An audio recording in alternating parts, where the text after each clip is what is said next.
Hey everyone, welcome to the podcast. And in this episode, I'm going to go over home prices, interest rates, and inventory levels. And when looking at home prices right now, the average price is going for, in the US, $352,000 right now as reported by redfin.com.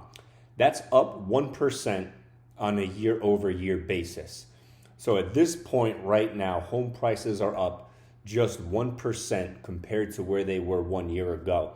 This is a sharp 12% decline from July, where in July, the average US home was going for just over $400,000. When you take a look at that and think about that sharp decline right there, it kind of shows you the trajectory and the path that we've been on over the last 6 months, where if you're a buyer, you're definitely happy and it definitely makes you feel good. Even the same difference if you're an investor. You're looking to come into the market and prices are much lower than where they were not too long ago. But if you're a seller and you're somebody or a family that's getting ready to sell a home, obviously that's a little bit more concerning to you.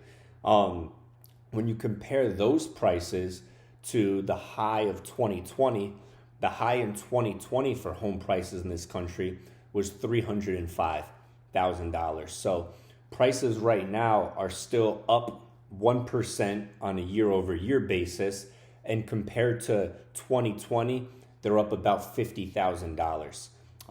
However, when I look at it and when I view the home market, I look at where the market's gone in home prices from July to where we are right now, and I see that really, really steep decline. And some of the things you might ask are why, what does that mean, how is that happening, is this going to continue to go on? And some of the indicators I look at are mortgages in terms of mortgage prices and interest rates. So if you look at interest rates at the start of this year, they were just around 3%.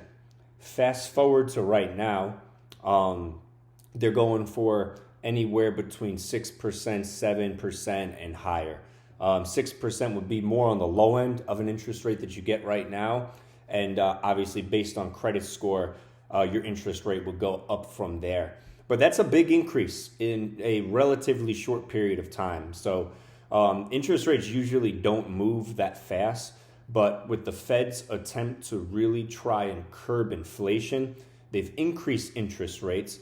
And that's at a cost to buyers, because as interest rates go higher, at that point, mortgage payments go up more because you accrue more on your payment to interest than you would at a lower interest. So if we take a look at the impact that this has had on mortgage payments, and mortgage payments haven't just increased solely because of interest rates. Mortgage payments are also obviously affected by supply and demand as well too, and different things such as the pandemic and its impact on the housing market as well, which is another topic that you can talk about for quite a long period of time. But right now, mortgage payments are up 36% year over year.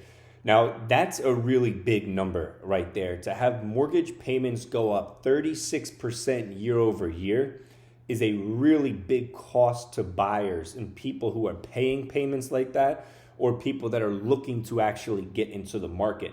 The average payment right now reported by redfin.com is $2,250. So the average mortgage payment in this country is $2,250. In 2021, that was $1,600. In 2020, that was $1,400. So really, really sharp increases over the past 2 to 3 years in mortgage payments.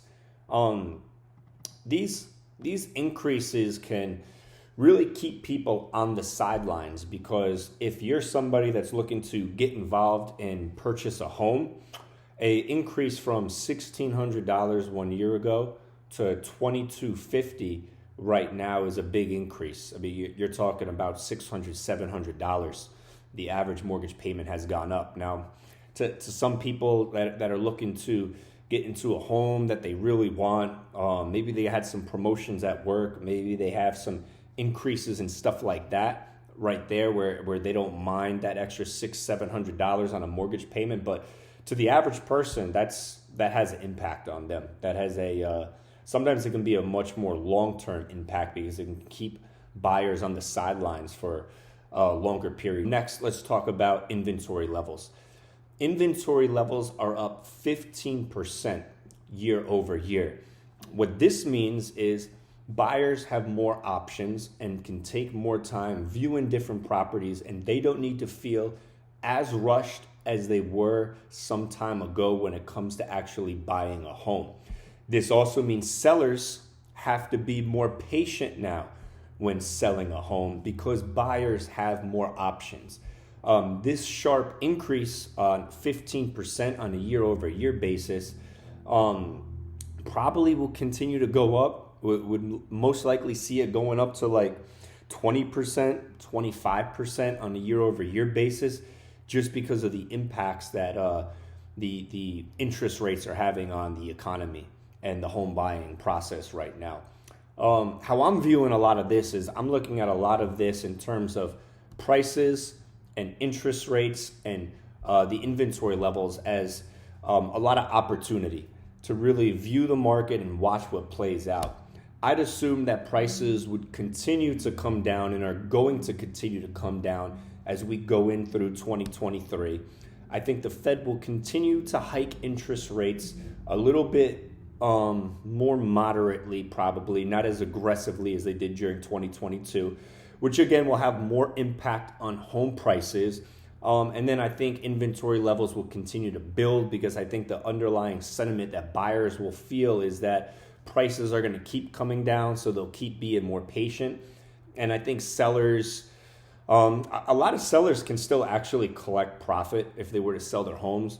Most home buyers have had their homes for multiple years, so most sellers right now are still going to make money when they sell their home, and that's something that I think sellers will probably come to the table and more so sell what they have rather than try to hold off and wait till the market rebounds, because market corrections can take time.